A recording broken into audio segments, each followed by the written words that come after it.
ভেতরে জমে আছে অনেক কথা, কিন্তু কাকে বলবো তা বুঝতে পারি না।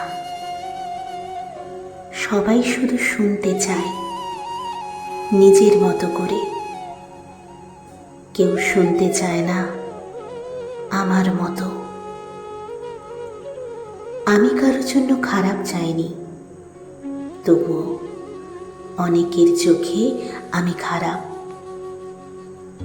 কারো পাশে থাকতে গিয়ে নিজেকেই হারিয়ে ফেলেছি বারবার। ভালো থেকো বলেও অনেক দিন আর কিছু বলিনি,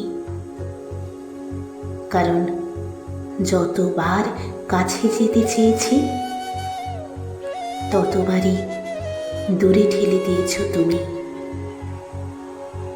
আমি এখন আর কিছুই চাই না, শুধু চাই এই ভেতরের কথাগুলো একদিন কোথাও জমে বিস্ফোরণ না ঘটায়।